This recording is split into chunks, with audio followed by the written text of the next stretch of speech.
رب اشرح لي صدري ويسر لي أمري واحلل عقدة من لساني يفقهوا قولي رب زدني علما اللهم فقهنا في الدين آمین۔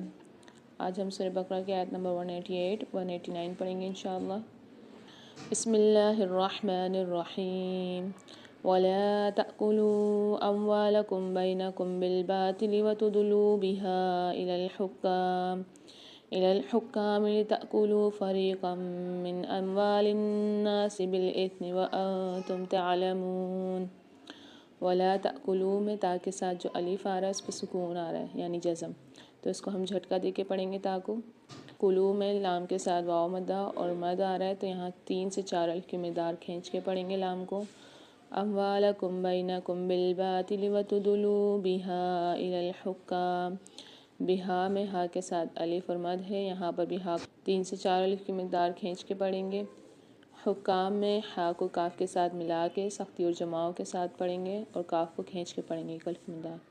یہاں دوبارہ سے جھٹکا دے کے پڑھیں گے فریقا من، یہاں پر قاف کے اوپر جو 2 زبر آ رہے ہیں، 2 زبر کی تنوین کے بعد ادغام مع الغنہ کے 4 حروفوں میں سے میم مشدد آ رہی ہے، تو یہاں پر ہم غنہ کر کے پڑھیں گے، ادغام کے ساتھ غنہ کر کے پڑھیں گے۔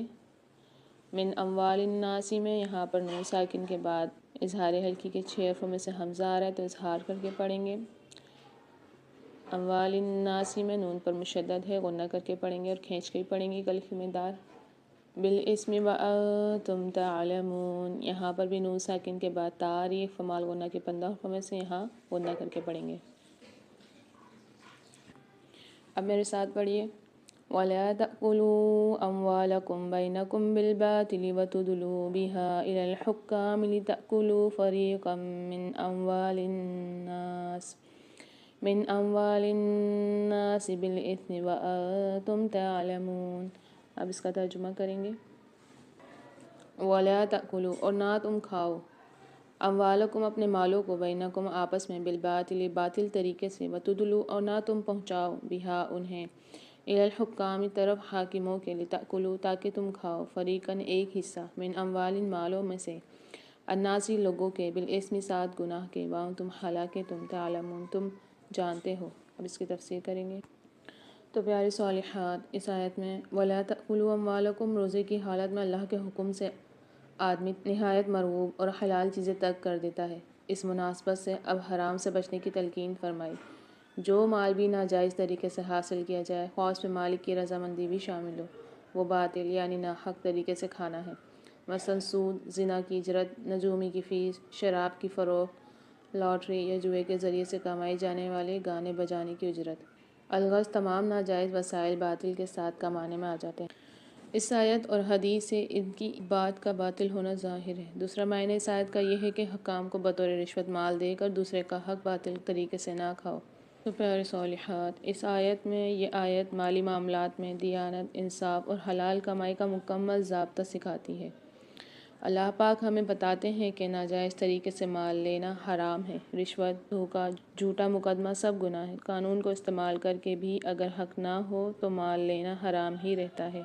لا تأکلوا اموالکم بینکم بالباطل، آپس میں ایک دوسرے کا مال ناحق نہ کھاؤ۔ کسی کا مال چوری، دھوکے، جھوٹ، ملاوٹ، ناپ تول میں کمی، فراڈ سے لینا حرام ہے۔ جیسے دکاندار کم تولے، یہ بھی حرام ہے۔ آن لائن بزنس میں جعلی چیز بھیج دیں، یہ بھی حرام ہے۔ کسی کا حق دبا لیا، یہ بھی حرام ہے۔ وَتُدْلُوا بِهَا إِلَى الْحُكَّامِ، اور اسے حاکموں تک نہ پہنچاؤ، رشوت دے کر، سفارش لگا کر یا جھوٹے کاغذات کے ذریعے فیصلہ اپنے حق میں کروانا بھی حرام ہے۔ جیسے عدالت میں جھوٹا کیس کر دینا، افسر کو رشوت دے کر کام نکلوانا، سرکاری پلاٹ یا نوکری ناجائز لینا۔ اللہ رشوت دینے اور لینے والے دونوں پر لعنت کرتا ہے۔ لِتَأْكُلُوا فَرِيقًا مِّنْ أَمْوَالِ النَّاسِ، تاکہ لوگوں کے مال کا کچھ حصہ کھا جاؤ۔ کسی کا پورا مال نہیں، تھوڑا سا بھی ناجائز لینا گناہ ہے۔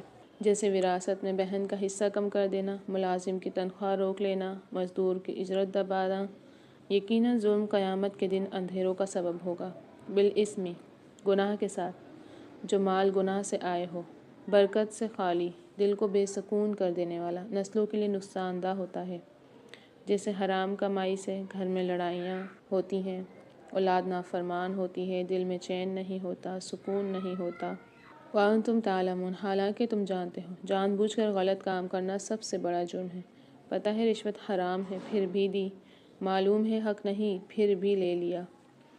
بے شک کان، آنکھ اور دل سب کے بارے میں سوال ہوگا۔ یہ سورہ بنی اسرائیل کی آیت ہے، آیت نمبر 36۔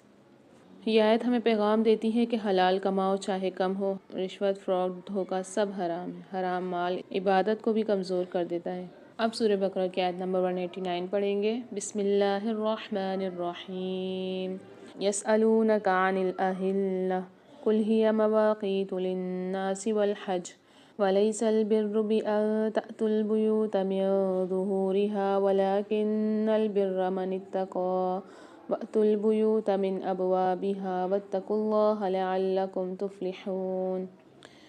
یسألونک عن الأہلة، یہاں پر اہلہ میں ہا کی آواز واضح کریں گے کیونکہ یہ موٹا ہا ہے، اس کو بھاری آواز کے ساتھ پڑھتے ہیں اور لام کے ساتھ ملا کے پڑھیں گے۔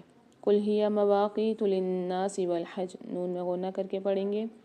ولیس البر بأن تأتوا البیوت، تأتوا میں نون ساکن کے بعد ایک فمال غنہ کے 15 حرفوں میں سے تا آ رہی ہے، غنہ کر کے پڑھیں گے یہاں پر۔ من ظہورها، یہاں بھی نون ساکن کے بعد ظا آ رہی ہے، فمال غنہ کے 15 حرفوں میں سے غنہ کر کے پڑھیں گے۔ وَلَكِنَّ الْبِرَّ مَنِ اتَّقَى، تا کو باریک پڑھیں گے اور قاف کو موٹا پڑھیں گے۔ وَأْتُوا الْبُيُوتَ مِنْ أَبْوَابِهَا، یہاں نون ساکن کے بعد الف آ رہا ہے یعنی حمزہ، تو یہاں اظہار حلقی والا قاعدہ ہوگا، یہاں اظہار حلقی والا قاعدہ ہوگا، یہاں غنہ نہیں کریں گے، اظہار کر کے پڑھیں گے۔ وَاتَّقُوا اللَّهَ لَعَلَّكُمْ تُفْلِحُونَ، یہاں پر اللہ کے لام کو موٹا کر کے پڑھیں گے اور کھینچ کے بھی پڑھیں گے۔ تفلحون میں ہا کی آواز کو واضح کر کے پڑھیں گے کہ باریک ہا ہے اور اس میں سیٹی کی آواز بھی واضح ہوتی ہے۔ اب میرے ساتھ پڑھیے۔ یسألونک عن الأہلة قل هي مواقیت للناس والحج وليس البر بأن تأتوا البيوت من ظهورها ولكن البر من اتقى وأتوا البيوت من أبوابها واتقوا الله لعلكم تفلحون۔ اب اس کا ترجمہ کریں گے۔ یسألونک عن الأہلة، وہ سوال کرتے ہیں آپ سے نئے چاندوں کے بارے میں۔ قل کہہ دیجئے، ہی مواقیت، وہ اوقات مقررہ ہیں، للناس واسطے لوگوں کے، والحج اور حج کے، ولیس اور نہیں ہے، البر نیکی، بأن یہ کہ تأتوا تم آؤ، البیوت گھروں کو، من ظہورہا ان کی پچھلی طرف سے، ولیکن اور لیکن، البر نیکی اس کی ہے، من اتقی جو تقوی کرے، وأتوا اور آؤ تم، البیوت گھروں کو، من ابوابہا ان کے دروازوں سے، واتقوا اور ڈرو اللہ سے، لعلکم تاکہ تم تفلحون تم فلاح پا جاؤ۔ راغب لوگوں نے چاند کے گھٹنے بڑھنے کی حکمت دریافت کی تو اللہ پاک نے جواب دیا کہ چاند ہر ماہ ہلال کی صورت میں نمودار ہوتا ہے، پھر وہ 14ویں کو پورا بدر ہو جاتا ہے، آخری رات بالکل غائب ہو جاتا ہے، پھر دوبارہ نئے چاند کی صورت میں نمودار ہو جاتا ہے، جس سے شہروں اور بستیوں کے علاوہ صحراؤں اور سمندروں میں رہنے والوں کو بھی معلوم ہو جاتا ہے کہ نیا مہینہ شروع ہو گیا ہے، اور وہ اس کی مختلف حالتوں سے تاریخ بھی معلوم کر سکتے ہیں، جبکہ سورج ہمیشہ مکمل رہتا ہے۔ اس کے حساب سے وقت اور تاریخ معلوم کرنا دنیا کے ہر حصے میں رہنے والوں کے لیے ممکن نہ تھا، اس لیے اللہ پاک نے بدلنے والے چاندوں کو بطور کیلنڈر مقرر فرمایا۔ حج، کفارات اور معاملات مثلاً طلاق اور وفات کی عدت چاند کے لحاظ سے ہی مقرر فرمائی۔ ہر ماہ طلوع ہونے والے چاندوں کے لحاظ سے اہلہ جمع ذکر فرمایا۔ ولیس البر بأن تأتوا البیوت من ظہورہا، حج کا ذکر آیا تو ایام حج میں جاہلیت کی ایک رسم کا رد فرمایا۔ دوسری روایت میں برا بن عازب رضی اللہ عنہ فرماتے ہیں کہ جاہلیت میں جب لوگ احرام باندھ لیتے تو گھروں کی پچھلی طرف سے گھر آتے، تو اس پر یہ آیت اتری۔ ولیس البر بأن تأتوا البیوت، آیت میں دونوں کا رد ہے۔ ولیس البر بأن، اس میں لیسا کی تاکید با کے ساتھ ہونے کی وجہ سے ترجمہ کیا ہے، نیکی ہرگز یہ نہیں۔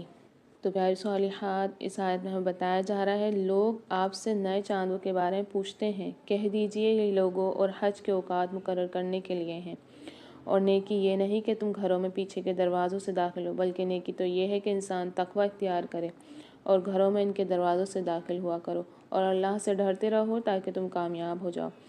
یہ آیت ہمیں زندگی کے معاملات میں صحیح طریقہ، وقت کی پابندی، ظاہری رسموں کے بجائے تقوی اور نیت کی درستگی سکھاتی ہے۔ اسلام صرف عبادات نہیں بلکہ زندگی گزارنے کا سلیقہ بھی سکھاتا ہے۔ یسألونک عن الاہلہ، لوگ آپ سے چاندوں کے بارے میں پوچھتے ہیں۔ لوگ جاننا چاہتے تھے کہ چاند گھٹتا بڑھتا کیوں نہیں، جیسا آج ہم پوچھتے ہیں رمضان کب ہوگا، روزہ کب رکھیں، عید کس دن ہے۔ اس آیت سے ایک آیت ریلیٹ کرتی ہے، سورہ رحمان کی آیت ہے، آیت نمبر 5۔ ہم نے سورج اور چاند کو حساب کے لیے بنایا ہے۔ قُلْ هِيَ مَوَاقِيتُ لِلنَّاسِ وَالْحَجِّ، کہہ دو یہ لوگوں اور حج کے وقت ہیں۔ چاند کے ذریعے مہینہ معلوم ہوتے ہیں، عبادات کے وقت طے ہوتے ہیں۔ جیسے کیلنڈر کے بغیر زندگی بے ترتیب ہو جاتی ہے، اسی طرح چاند مسلمانوں کا قدرتی کیلنڈر ہے۔ وَلَيْسَ الْبِرُّ بِأَن تَأْتُوا الْبُيُوتَ مِن ظُهُورِهَا، نیکی یہ نہیں کہ گھروں میں پیچھے سے آؤ۔ نیکی عجیب رسمیں اپنانے کا نام نہیں۔ لوگ سمجھتے ہیں زیادہ مشکل کام زیادہ نیکی ہے، خود سے نئی عبادتیں بنا لینا، ان سب کو نیکی سمجھتے ہیں۔ وَلَٰكِنَّ الْبِرَّ مَنِ اتَّقَىٰ، اصل نیکی تقویٰ ہے، دل کا ڈر، نیت کی صفائی، اللہ کو راضی کرنا ہی اصل نیکی ہے۔ سادہ عبادت مگر اخلاص کے ساتھ، چھوٹا نیک کام مگر اللہ کے لیے۔ وَأْتُوا الْبُيُوتَ مِنْ أَبْوَابِهَا، گھروں میں ان کے دروازوں سے آیا کرو۔ ہر کام صحیح، جائز اور سیدھے طریقے سے کرو۔ رزق حلال راستے سے لو، نکاح صحیح طریقے سے کرو، مسئلہ ہو تو درست راستہ اپنانا ہونا چاہیے۔ وَاتَّقُوا اللَّهَ لَعَلَّكُمْ تُفْلِحُونَ، اللہ سے ڈرو تاکہ تم کامیاب ہو جاؤ۔ دنیا اور آخرت کی کامیابی کا راز تقویٰ ہے۔ جو شخص حلال کو چنتا ہے، صبر کرتا ہے، اللہ پر بھروسہ رکھتا ہے، وہی کامیاب ہوتا ہے۔ یہ آیت ہمیں پیغام دیتی ہے وقت کی قدر کرنے کی۔ دین میں خود ساختہ رسمیں نہ بنائیں، ہر کام صحیح طریقے سے کریں۔ اصل نیکی دل کی پاکیزگی ہے، کامیابی کا راستہ تقویٰ ہے۔